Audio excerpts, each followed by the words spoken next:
Welcome to It's All About the Questions, where learning to ask the right questions can help you achieve lifelong success. Now, here to help you ask all the right questions is award-winning author, international speaker, and business strategist, Laura Stewart. Good morning, afternoon, and evening, everyone, and welcome to this week's episode of It's All About the Questions. And we are here today with somebody that we had to reschedule during his book launch due to some flight stuff that he had going on. And then, as everybody knows, my mom passed away, and this show books out so far in advance. And we've just been working so hard to get him on the show because what my guest talks about is game changing. With everything going on in the world today, this book needs to be in your on your desk. It should just never leave your side. It is that amazing a book. It's transformed my way of thinking since the first moment I picked it up.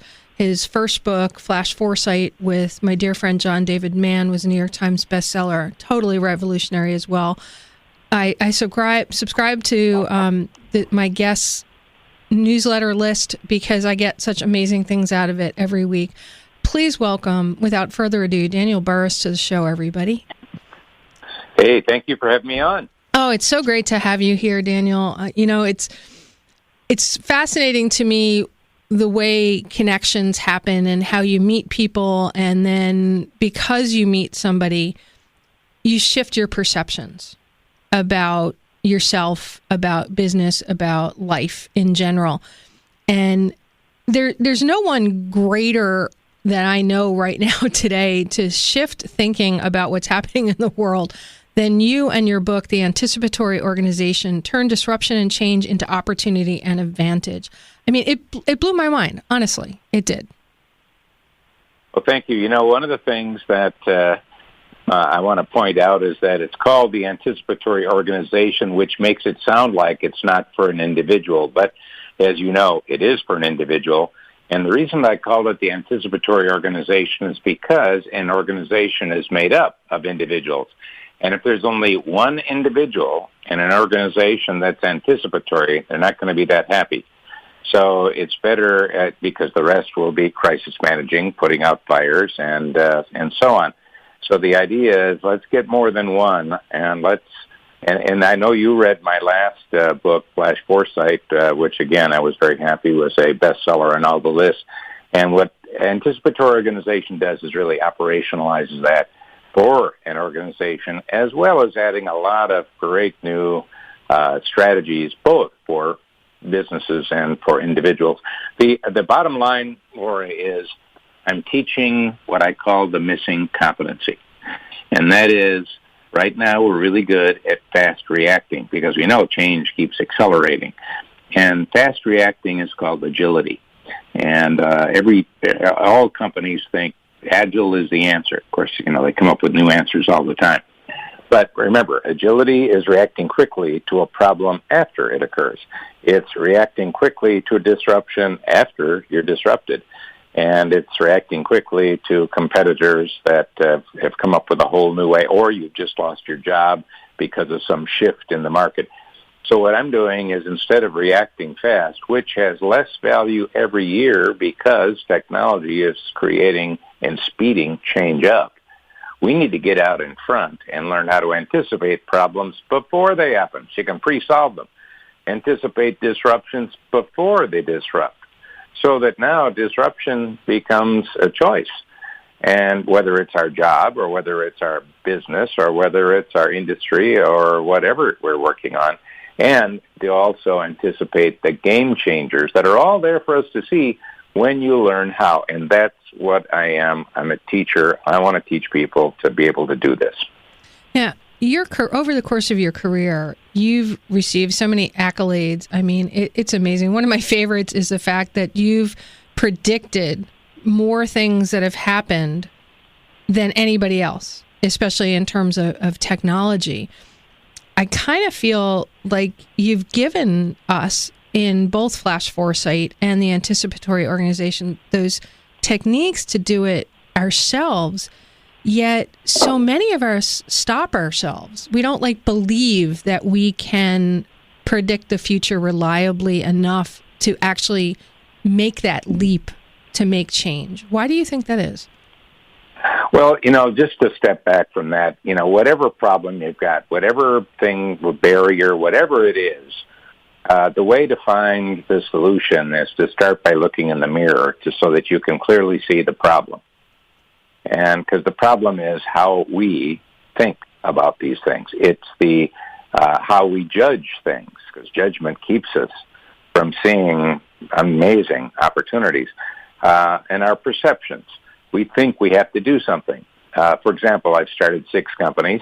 5 were profitable in the first year. 4 were national leaders in the first year. The first company had 37 national locations. I actually came up with an airplane design. I was the test pilot for it. It was amazingly successful. And, a lot of people would say, well, you need to get on Shark Tank. You need to get angel investors. I didn't do that at all. I started out as a teacher, teaching biology and physics. So obviously I didn't have any money. What I did was I used some of the principles that I'm teaching, like taking your biggest problem and skipping it. And so in other words, we think we have to do things, and I would say, oh, really? You think you have to do that? Maybe you really don't. You think you have to wait 5 years before you do your dream job? Why are you waiting 5 years? That's 5 years that you could have been doing your dream job. You see, it's getting rid of those mental barriers, and it's amazing when you clear that, it's what you can do.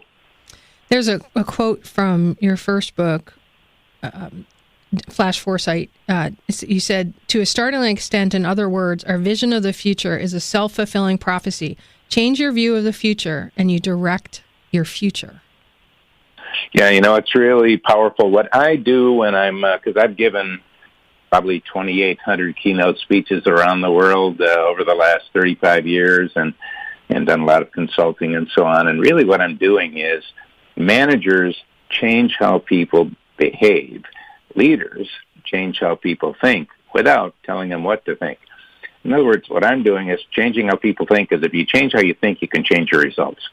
And there's an old saying, if you do what you've always done, you'll get what you've always had. That's now out. Throw that out. I'll give you a new one. If you do what you've always done, you'll get less of what you've always had. Why? The world's changing. Have you noticed? And you have to ask yourself, am I learning as fast as my customers are learning? Am I changing as fast as my customers are changing? And by the way, I'm not just talking to business people now. Does a doctor have a customer? And the answer is yes. Does a teacher have a customer? And the answer is yes. You see, you have to expand your definition of these things for you to really dimensionalize what it all means. There's 2 things that happened within the last 2 days that I'd like to talk about in relationship to the Anticipatory Organization and some things that I've got pages and pages of notes all over at the radio station right now because there's so much I want to talk about. But what you just talked about changing things, and this is about everybody. So yesterday it got announced, or over the weekend, that Strata released data from all these Fit devices that is showing where our military is and other secure sites that might potentially put people in harm's way. When the Fitbits and things were created, nobody thought that anybody would use the data in a way that could harm somebody. They just wanted to disrupt the industry and create a way, and the Pentagon wanted their military to be fit. This morning, there was an announcement that Amazon, JP Morgan Chase, Berkshire Hathaway announced plans to create a healthcare company focused not on profits, but on helping people get well. And we know they did it because they also have to lower their healthcare costs and help their people go. When you look at those 2 situations, Daniel, how does that relate to what you're talking about? Because, they did something and now it's changing again. Yeah, well, there's a couple of elements in there. Number one, anybody that's ever been in a company and you've launched something, you do what's called the PostMortem, meaning what worked and what didn't work, so that you can learn. But if you're anticipatory, what I teach is I like to do a pre-mortem. In other words, I'd like to find out why it's not going to work before I launch it and pre-solve all those predictable problems. So if I am in the military and I'm saying, okay, you can wear a Fitbit, I'm going to be thinking, well, is security an issue? Now, see, if security is not on your mind, you think, sure, let them wear that, let them have smartphones, let them do whatever they want. But we already know security is on their mind. They just weren't thinking about it when they add something new in there. And I'm talking about the Strata situation that you mentioned. By the way, if you pay attention, you can see opportunity. What is the gigantic opportunity that just happened in the news because of Strata? And that is creating a Fitbit type watch or device for exercise that is on a secure network so that the military can use it. In other words, it's designed for the military because they'd like to do it. Wow, somebody's going to make a lot of money because all those people would like to do that. They just need something that's secure. So all of a sudden, whoa, you got opportunity instead of crisis. So first of all, there's a way to see an opportunity. Secondly, because whenever there's a problem, you've got to see the opportunity. Let me give you another one that doesn't exist I'm going to give somebody out there an idea that you should do right now. We just had those mudslides in California where the fires were. And of course, people lost their lives and did a lot of damage. Well, the next time we get a big rain, we're going to have another mudslide. And the mud doesn't go in the same place. It might move in a different direction. Why don't we be anticipatory? We know that's going to happen. Why don't we learn how to help people and create some new opportunity? We should be developing a mobile app that anybody living in that part of California can have. And by putting acoustic sensors, which is just sound monitoring, around all of those hills and mountains that have lost their foliage from the fire, you can actually sense the acoustics of moving soil, and you can tell exactly where it is and where it's moving, and you could give alerts ahead of time. You could say, hey, this is going to happen. You could get people off the highway. You could get people, wow, wouldn't that be great? See, by the way, you could do that right now. You don't need new tools. You don't need new technology. The key is when we hear about something that's a problem, there's tons of opportunity for us. Let's go back to the Berkshire Hathaway announcement. And Amazon. Actually, I'm going to let you do that after our first commercial break. We'll be right back with more from Daniel Burrus. Success comes from not only what you know, but also who you know. Welcome back to It's All About the Questions with award-winning author Laura Stewart. If you're listening to us live and you just joined us, you're going to want to get this on podcast because Daniel just shared a great app that will make somebody a lot of money, plus a potential for another business that will make somebody a lot of money if they take action on it. Daniel, you started to talk about the Berkshire Hathaway, JP Morgan Chase, Amazon before the news. Yeah, exactly. Actually, I've been working with a number of major players in the healthcare field, including some of the largest drug companies and insurance companies. And what I've been talking about is we have a disconnected healthcare ecosystem, completely disconnected. And let's take drugs, for example. When you sell a drug and a doctor prescribes it, the drug company's out of the loop now. I mean, they've done everything they need to do. It's passed all the tests. They've delivered it well. And it's up to the doctor to prescribe it correctly, and it's up to the let's say the pharmacy to make sure that whoever's taking that drug doesn't have interactions. But they are not connected, they're not talking, they're not communicating. Why? Because we're charging for the drug. So one of the things that I've introduced, which is already being tried by a couple of drug companies, is to charge for the outcome instead of charge for the drug. Because when you charge, and by the way, that's one of the principles I teach in the book, the Anticipatory Organization. Opposites work better. Let's do the opposite. So if we charge for the outcome instead of the drug, now the drug company really wants to make sure the doctor prescribes the right drug to the right person because they're going to get their money from the outcome. Now the doctor and the drug company are going to want to make sure that the pharmacy is not only looking at the current drugs that patient is taking, but the over-the-counter drugs as well to make sure there's no problems. And we're going to want to make sure that we don't have a problem like the opioid epidemic that we have now, and that is creating the smart pill box. By the way, let's talk about that because that's another little opportunity anybody listening could do. And let's, coming back to this opioid thing, and that is, you know that you could have a 4K, the smallest 4K camera right now that can be made, can be 3D printed, and it's the size of a fly's eye. Well, that's pretty small. I could put that on a smart pill box. And if you got to take the pill on Monday, the other little doors are closed. It only Mondays opens up, and we can tell if it's grandma or junior. If it's junior, hey, you can't get in. If it's grandma, it's got visual recognition. Oh, that's grandma. It can open today.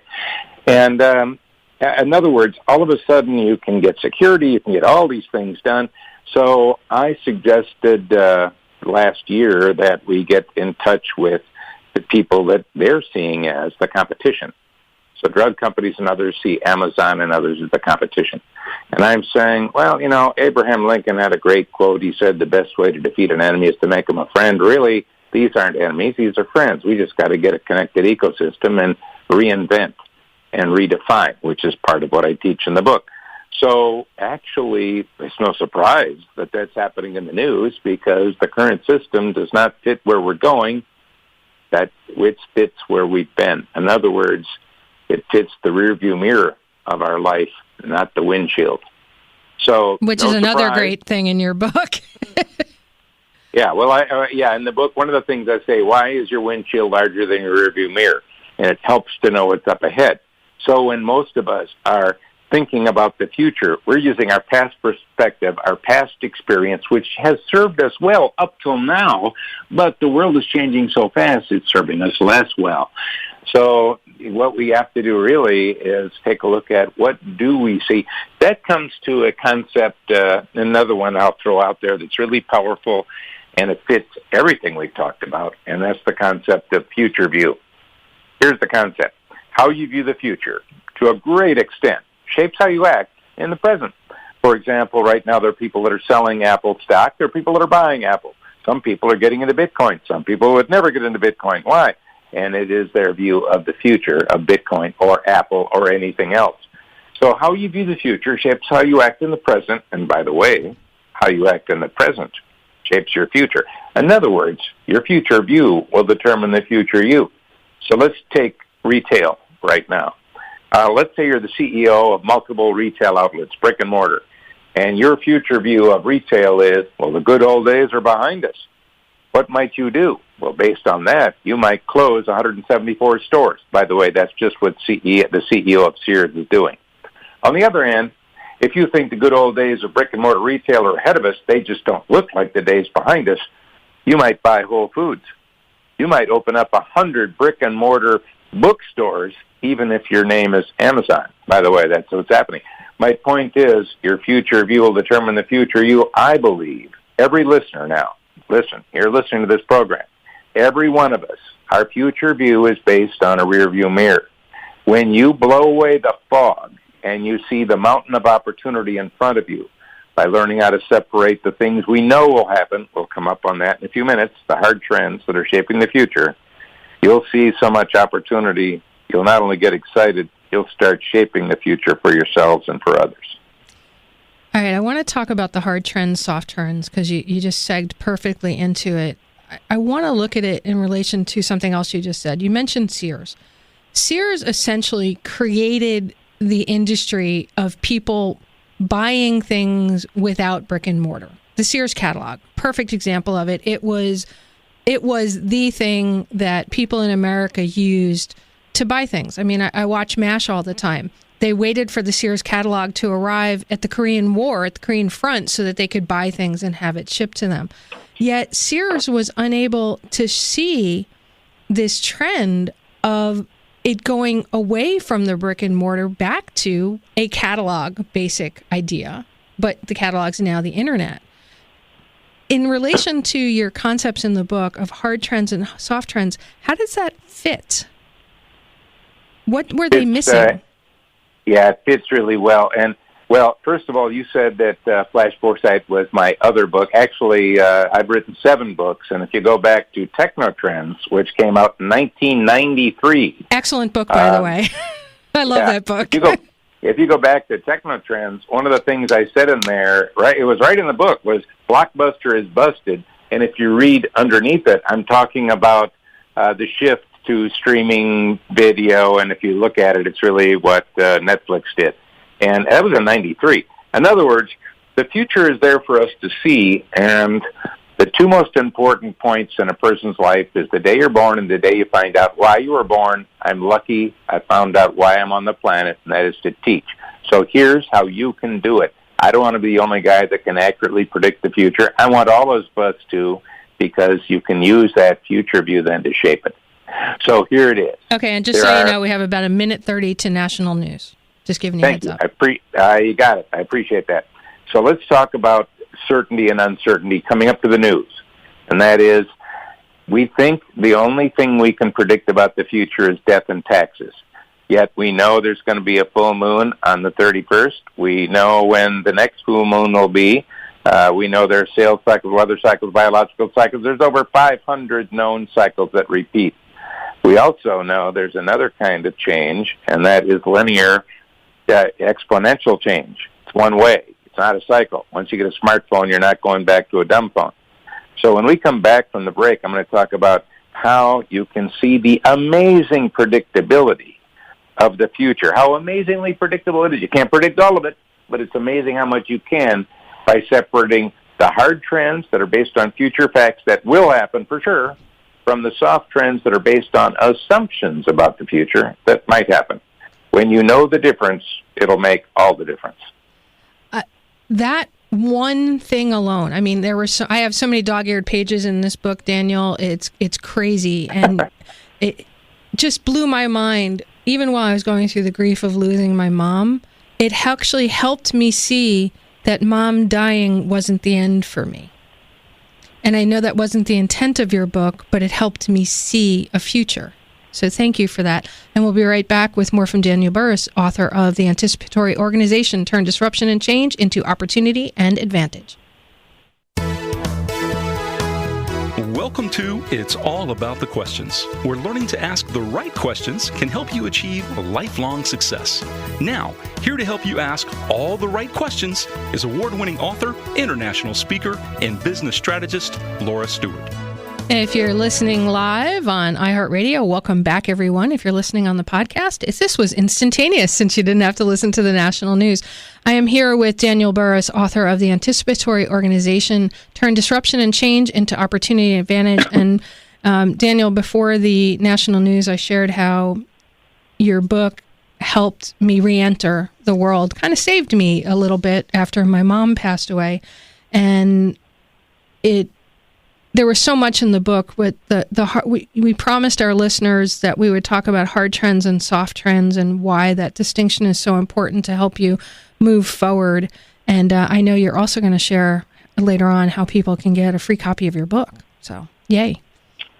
Yeah, exactly. Well, once again, our world change happens. And first, before we get into hard trends and soft trends, the general thinking is people don't like change. But I would say, well, nonsense. Humans are born loving change. Babies cry until you change them. They prefer rapid change. Why do we take vacations? Hey, I got to change. I got to get out of here. In other words, not all change is negative. The kind of change that is negative is the kind of change that impacts you personally and you didn't see it coming. When do people get burglar alarms? Well, after getting robbed, of course. We tend to crisis manage. What I want us to do is to be much better at opportunity managing, and that's how we come around to trends. There's no shortage of trends. Problem is, which ones are going to happen, which ones won't. So I've got a system that is quite simple, actually, and that's what makes it powerful for figuring that out. I call them hard trends and soft trends. So in other words, you can take any trend and you can figure out then, based on this, whether it's going to happen or not, and even a way to know when. Again, you can't predict everything. That's why agility is good. You do need to be able to react to things. You can't predict everything, but it's amazing how much you can predict. And strategy based on certainty has low risk. On the other hand, strategy based on uncertainty has high risk. So in a world that's so uncertain, I got to ask, what am I certain about? And that's where hard trends come in. So hard trends are based on future facts. They will happen. You can't stop them, but you can see them coming. On the other hand, soft trends are based on assumptions about the future, and they might happen. And the reason I love soft trends, don't like them, hey, you can change them. So let me give everybody an example right now, and then I'll give you the 3 categories of hard trends, because, again, it's not that difficult. I was speaking recently to several thousand CEOs from healthcare, oddly enough. They were CEOs of hospitals in there, CEOs of also pharmacies and others. And before I spoke, before I gave the keynote speech, they, like all of us in the U.S., were looking at healthcare costs going up every year, been doing that for a long time, and seemingly it's unstoppable. In other words, that must be a future fact. And if you think it's unstoppable, you don't try to stop it. You don't try to change it. But yet, that's a soft trend. That can be changed. For example, we could right now use virtualization in the cloud. I won't get into the technologies, but we could use that to not just change but transform purchasing and logistics within all the hospitals in this country and literally flush billions, not millions, billions of dollars of waste out of the system and lower healthcare costs. Or we could use another technology called blockchain that brings increased security, transparency, and trust to a system of healthcare that has none of those things. For example, right now, if you're in a hospital, you might be paying $60 for an aspirin. You don't know that. Well, that's why you said yes to the aspirin. But if you knew that, they wouldn't charge that for an aspirin, and costs would come down. In other words, hard trends are important because you can see them coming. Soft trends are really great because, you know what, you can change it. Matter of fact, earlier we talked about Fitbits. Let me give you an example of a soft trend that was at one time seen as hard before I arrived, and that is obesity. We've got increasing obesity. It's been going on for over 15 years. And a study was just done for the year 2025 to see how many people would be obese. And by the way, it didn't look good. And so the reason for this study, how are we going to pay for that mess? But really, that's a soft trend. So one company that I know, they gave their employees Fitbits a couple years ago, and they have competitions with prizes, weekly competitions. What happened? Well, there's less people sick. A lot of people got off cholesterol drugs, lowered blood pressure, lost weight. In other words, the rest of the world can get fat, but we don't have to. Why? That's a soft trend. We can change it if we want to. So the soft trends are powerful. You can change it. It's not a future fact. It's an assumption. And a hard trend is something you can see ahead of time. Let me give you the 3 categories, and so that people can understand it in a quick example. Perfect. And I'll let you, Laura, give me a heads up when we're getting close to a break. Okay. So first one is demographics. There's 78 million baby boomers in this country. Hard trend. They're going to get older. They're not going to get younger. They're going to continue to get older. Well, that gives us all sorts of opportunities. And by the way, problems that we can pre-solve, or we can just wait and have them. For example, let's come up with another idea for any listener to make a lot of money. How about a smartwatch for seniors, 80 years old and older? Now, you might think they're not going to buy a smartwatch. Oh, yeah, they will. Well, they won't buy it, but you know who will buy it? You'll buy it for them. And why would you get it for them? Well, all of the watches today, all the smartwatches, as well as the smartphones, have a little accelerometer in it, a little thing that detects motion. So if 95-year-old grandma's watch rapidly moves 5 feet, what happened to grandma? Well, she fell. Does grandma need to know that? No, she's on the floor. You need to know it if it's your grandma. And let's say grandpa, it doesn't have Alzheimer's, but takes walks and gets lost every now and then and can't find his way home. How does he find his way home? He just asks his watch, hey, how do I get home? And his watch tells him. You see, I could go on and on. You get the idea. That could be huge because we got so many people getting older as the clock ticks. Well, that was one of the things, Daniel, that really hit for me after my mom died and I read your book, because it was like, stop thinking about as your rearview mirror thinking that you talk about in the book. And everybody, we're going to tell you how you can get a copy of the book for free, but if not, just go buy this book. You need to. Was maybe I don't have to do what I used to do. Maybe what I learned taking care of my mom, my dad, my ex-husband, and myself, how can I use a hard trend that's happening, just like what you talked about? Let me give you 2 things I talk about in the book that I shared at a commencement speech last June, and I think it fits for everyone right now. One is, think big about your future. Think big about it, and then realize you just thought small. There's a bigger big. Never do the big. Let's do the bigger big. So get an eye. See, you're capable of so much more than you realize. Most of us are kind of coasting along. But we're all smarter than we really realize. We just haven't really pushed ourselves to use it and to do it. But you know what? Right now, with all of the problems and all the issues and all the things going on, we, meaning the human race, needs every one of you to step up to the plate and to play your A game. Because we all need you. I don't care whether you're old. I don't care whether you're young. I don't care whether you have money or whether you don't have money. I think we can all solve the problems. We can all start shaping a future. Here's another thing I shared. One other thing I'll just quickly get out there. And I probably freaked all the parents out in the room when I said this at this commencement speech. I said, I don't want you to focus on being successful, because success is all about you. It's inwardly focused. Instead of trying to be successful, I would like you to work at being significant. Because if you're significant, you're doing things for others that are significant, and you'll find yourself being successful by default. One is about you, the other is about them. So for you and for everyone else, what could you do? And think of the bigger big on this.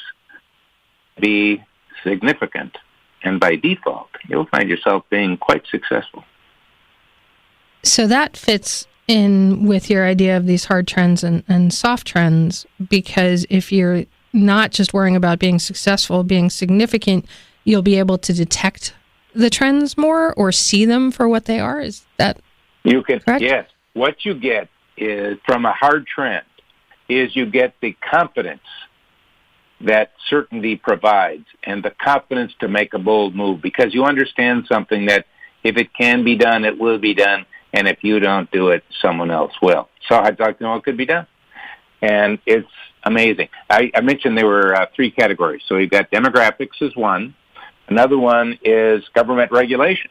Yeah, in other words, are we going to get more regulation around cybersecurity, even if the current administration doesn't like regulations? And the answer is yeah, because there's some hard trends at play that we're going to have to address.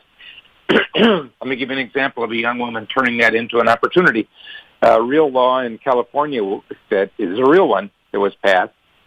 In 3 years, all kindergartners and first graders in the state of California within 3 years are going to, half their reading has to be nonfiction. By the way, all their reading is fiction today. And when you hear things like that, you get all upset. Why are they doing that? That sounds stupid. But again, opposites work better. So a 28-year-old teacher in San Diego did the opposite, made 3 phone calls, because she looked at what's the opportunity. She called the San Diego School District, San Francisco School District, the LA School District, and said, hey, you got 3 years to get half your reading for those little kids to be nonfiction. If I provided those books, would you be interested? And they said, yeah, we didn't know how we were going to do that. To make a long story short, they underwrote her company, became a guaranteed customer, and she didn't have to go on Shark Tank. I love it. Why? Because she was using the concepts in this book. Third one, that I want to give you is technology. And again, you don't have to be a technologist. If you're older and you don't know anything about technology, good news. There's a whole bunch of young people that do. See, the young people don't know what to do with all these tools. So if you've got wisdom, which is the benefit of being old, if you've got knowledge and wisdom, you can't take a seminar on 20, 30 years of wisdom. And you apply that knowledge and wisdom it would be great if we could have that sensor to keep the mud from sliding. How am I going to do that? I don't know how to program. Get yourself a kid, because the kids wouldn't think of that. Again, we've got to, in the book I talk about end the war, the unspoken war between the young and the old would get us working together instead of distrusting each other and thinking the other doesn't have value. We all need each other. I love that. That's so perfect. We'll be right back with more from Daniel Burrus. I can't believe it's almost over. All right, Daniel, we are back. So let's continue. You're talking about technology. Go for it. Yes, and like I said, you don't have to know how it all works if you have an idea for using it, because there are young people that do. In the book, I talk about ending the war between the young and the old. You see, if you're young, you look at the older people in your organization and you think to yourself, whoa, they're like a fossil. Man, they've changed slow. I got to get on LinkedIn and find a real future.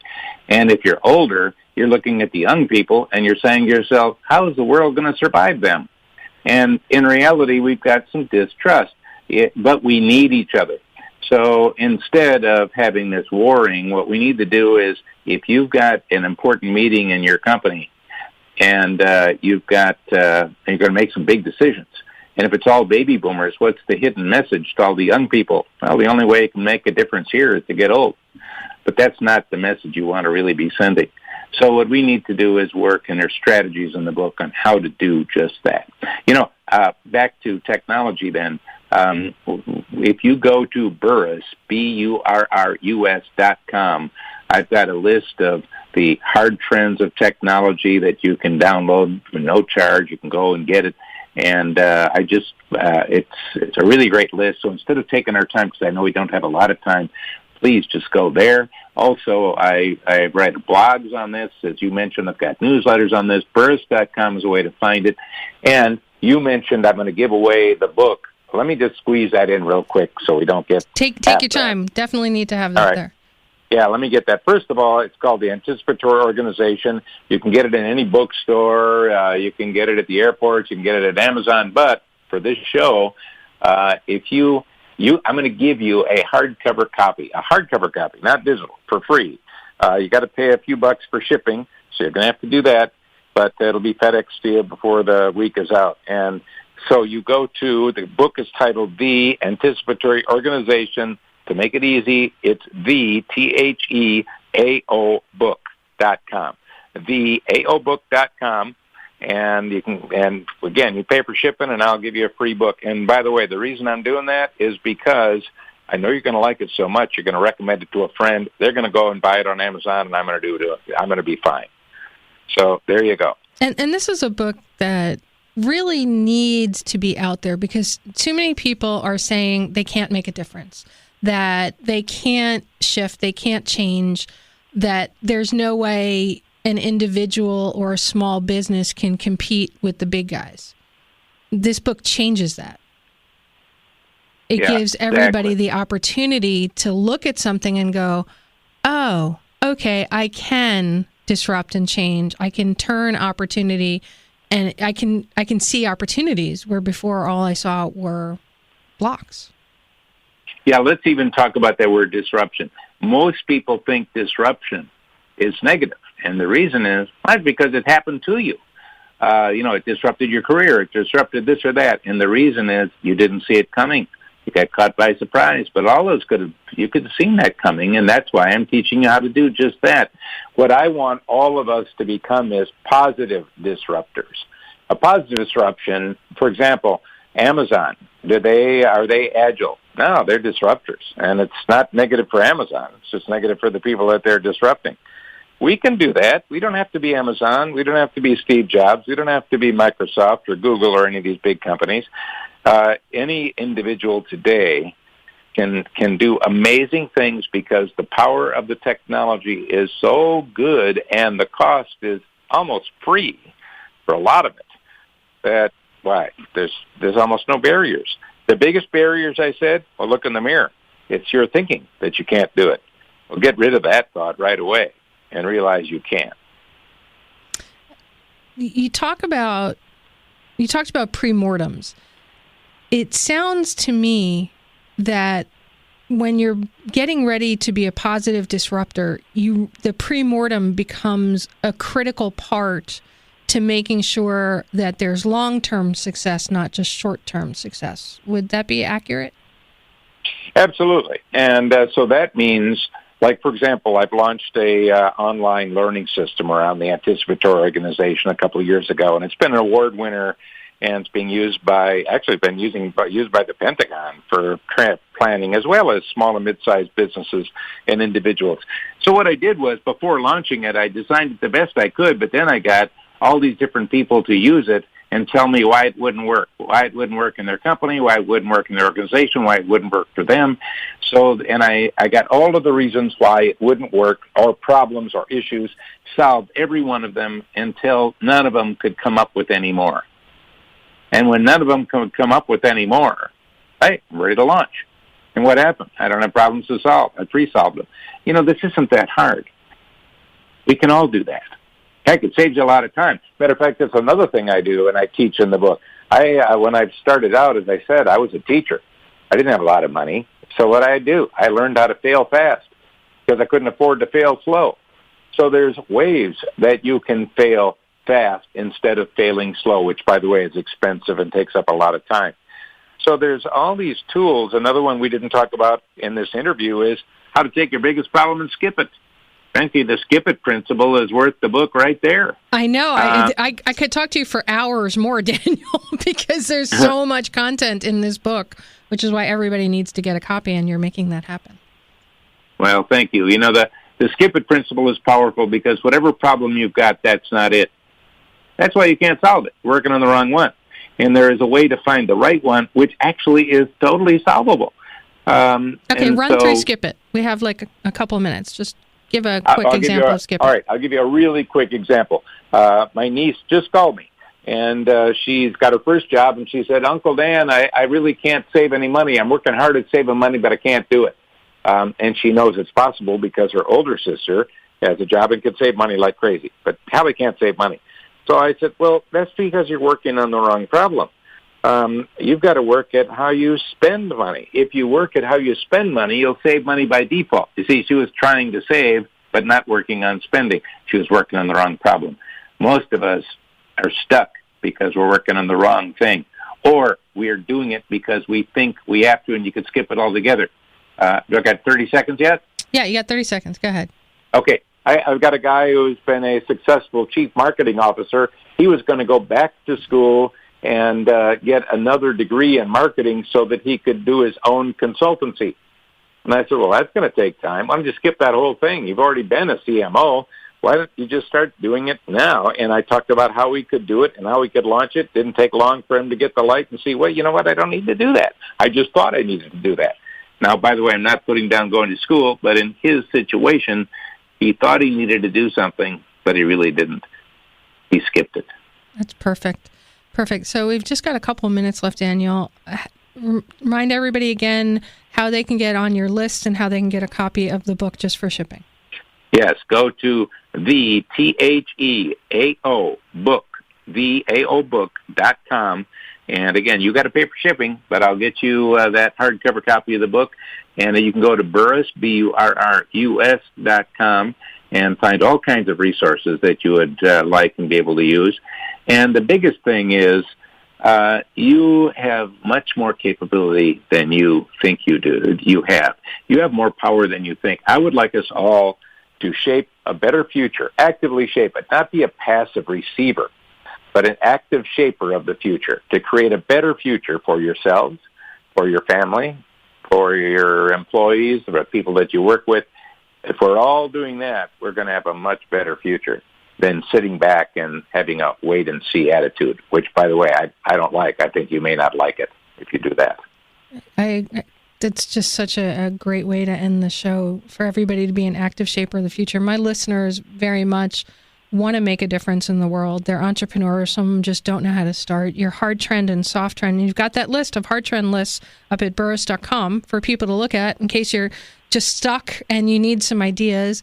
Everybody grab a copy of the Anticipatory Organization. Go to theaobook.com and get your free copy just for shipping. Daniel, I want to thank you so much for being on the show today and sharing with my listeners these amazing concepts that everybody has access to. It's really been my pleasure. Thank you for having me on.